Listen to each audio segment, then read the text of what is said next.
बगैर चाबी के ताला खुलता है नहीं खुलता। अल्लाह अकबर कबीरा, आपके पास नमाजें नहीं हैं, आप ये उम्मीद रख रहे हैं बगैर नमाज पढ़ के दुनिया से चले जाएं, फिर अल्लाह अकबर मैदान महशर में आपको उठाकर के जन्नत में डाल दिया जाए।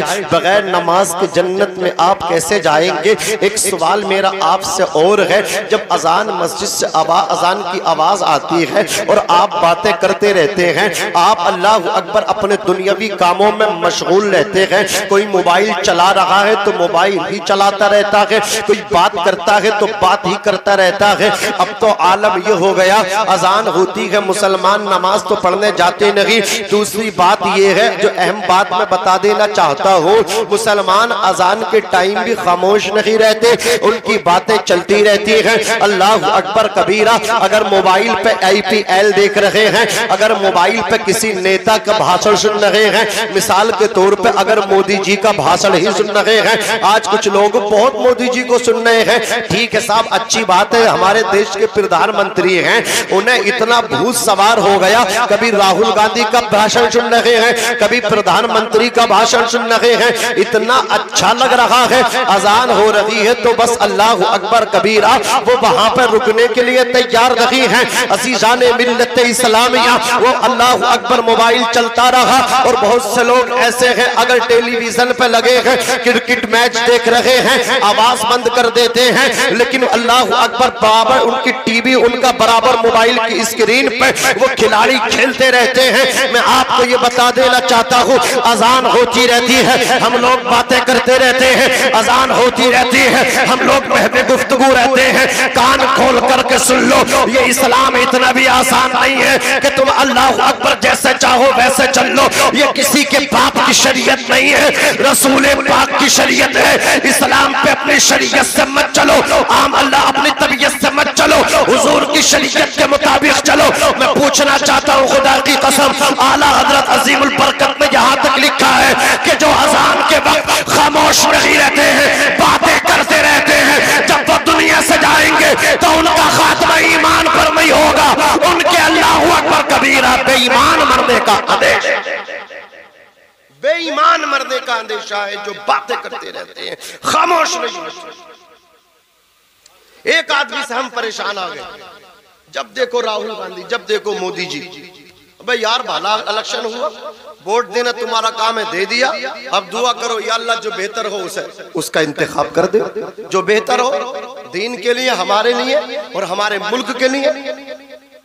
नमाज एक टाइम की नहीं पढ़ ले, बोले ये हो रहा, ये हो रहा।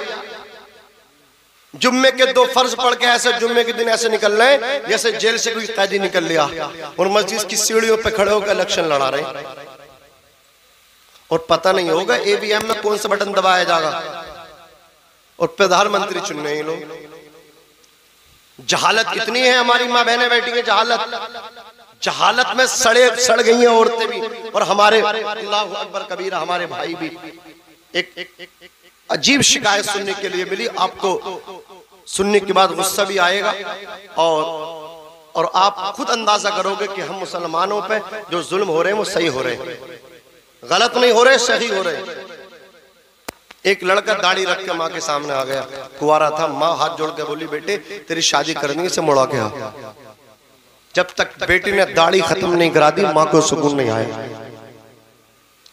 कल तक ये माएं अपने बच्चों को जब दूध पिलाती थी, दुरूद शरीफ पढ़ पढ़ के पिलाती थी, इनके बेटे दीन के गाजी बनते थे। आज ये अपने बेटे को दीन पर चलने नहीं दे रही हैं। अगर किसी कोई कहने लगा ना हमारी बेटी का रिश्ता करा दो, मौलाना इमाम साहब करा दो, इमाम साहब कहते दाढ़ी है, बोले यही कमी है, दाढ़ी को कमी बता रहे हैं यार, शर्म आनी चाहिए। हुजूर की सुन्नत है प्यारे आका अलैहिस्सलातु वस्सलाम की सुन्नत से, और वो लड़कियां उनसे भी कहना चाहता हूं जो इनकार कर देती हैं। यहां तक के खबरें आई हैं कि अगर हाफिज जी के साथ निकाह हो रहा तो मना कर दी, ना नहीं चलेगा। शर्म आनी चाहिए। कल तक लोग हाफिज कुरान की इतनी इज्जत किया करते थे, उन्हें मालूम था इसलिए कि खुदा की कसम हर हाफिज को लड़की मिल जाती है, लेकिन हर लड़की को हाफिज नहीं मिलता, उसके नसीब में नहीं होता। उन्हें मालूम था, कल तक वो कदर किया करते थे।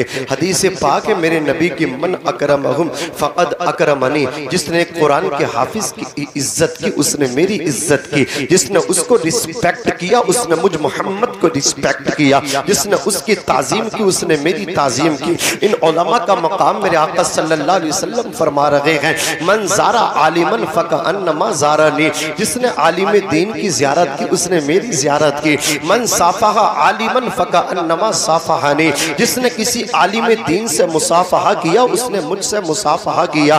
मन जालस आलिमन फ़कअन्नमा जालसनी, हुजूर फरमा रहे जो आलिम दीन के साथ दुनिया में बैठा वो गोया वो मेरे साथ बैठा, और जो मेरे साथ बैठेगा दुनिया में, वमन अजलसहुल्लाहु यौमल क़ियामति फिल जन्नति, अल्लाह ताला क़ियामत के दिन जन्नत में उसको मुझ मोहम्मद के साथ बिठाएगा। जरा सोचो तो सही, हम लोग अल्लाह अकबर शरीयत की हदों को किरोज कर गए हैं, शरीयत की हुदूद को तोड़ के अल्लाह अकबर कबीरा हम पायमाल कर चुके हैं। हम जो है ना मतलब क्या है, सिर्फ नाम निहात मुसलमान हैं, हम नाम के मुसलमान रह गए, हम काम के मुसलमान नहीं हैं।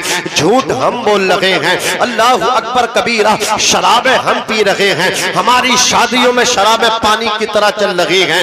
न संभलोगे तो मिट जाओगे हैं हिंदी मुसलमानों, तुम्हारी दास्त तक न होगी दास्तानों में, वज़ा में तुम हो नसारा तो तमद्दुन में हुनूद। ये मुसलमान है जिन्हें देख के शर्माए यहूद, यूं तो सैयद भी हो, मिर्जा भी हो, अफगान भी हो, तुम सभी कुछ हो, बताओ कि मुसलमान भी हो। और आला हजरत फरमाते हैं, या रसूल अल्लाह फिर के गली गली तबाह, ठोकरे सबकी खाए क्यों, दिल को जो अक्ल दे खुदा तेरी गली से जाए क्यों। हमें तो चाहिए हुजूर के सच्चे गुलाम बन जाएं, हमें चाहिए कि हम अल्लाह रसूल के वफादार बन जाएं। मन कान लिल्लाहि फकान अल्लाहु लहू, हुजूर फरमाते जो अल्लाह का हो जाता है खुदा उसका हो जाता है, खुदाई उसकी हो जाती है। अज़ीज़ाने मिल्लत इस्लामिया, हमें तो चाहिए था पंज वक्त नमाज अदा करते, हमें तो चाहिए था हम अपने माँ बाप की अल्लाह अकबर इताअत करते, हमें तो चाहिए था हम अल्लाह अकबर कबीरा कुरान की तिलावत करते, अपने उलमाए किराम का अदब व एहतराम इनकी खिदमतें करते,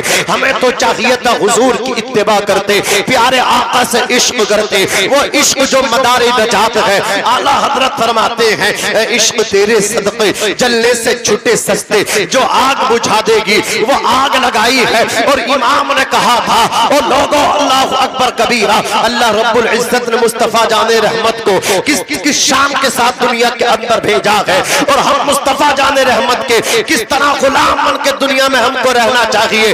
इमाम फरमाते हैं, या रसूल अल्लाह जमीनो जमा तुम्हारे लिए, मकीनो मका तुम्हारे लिए, चुनीनो चुना तुम्हारे लिए, बने दो जहां तुम्हारे लिए, हम आए यहाँ तुम्हारे लिए, उठे भी वहां तुम्हारे।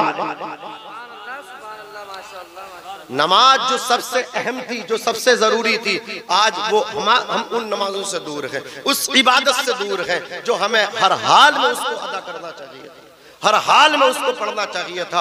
बगैर उसके पढ़े कोई छुटकारा ही नहीं है, बगैर उसको अदा किए हमें सुकून नहीं आना चाहिए था। मौलाना रूम फरमाते, जिंदगी आमद बराए बंदगी, जिंदगी बेबंदगी शर्मिंदगी, जिंदगी वो है जिसमें इबादत हो, बगैर बंदगी के तो जिंदगी शर्मिंदगी है। अल्लाह अकबर कबीरा, हमें इबादत करनी चाहिए थी। अल्लाह के रसूल सल्लल्लाहु अलैहि वसल्लम इरशाद फरमाते हैं, मुरू औलादकुम बिस्सलाती वहुम अबनाउ सब'i सिनीना, तुम अपने बच्चों को नमाज सिखाओ जब तुम्हारे बच्चे 7 साल के हो जाएं। वज़रिबूहुम अलैहा वहुम अबनाउ 10 सिनीना, तुम अपने बच्चों को नमाज पे मारो जब तुम्हारे बच्चे 10 साल के हो जाएं, और नमाज न पढ़े तो मार मार के नमाज पढ़वाओ। इसका अर्थ और मतलब ये है, माँ को चाहिए अपनी बेटी को अपने साथ में नमाज पढ़वाए, अपनी जायनमाज के करीब में अपनी बेटी का मुसल्ला मुसल्ला भी बिछाए और अपनी बेटी को नमाज सिखाए।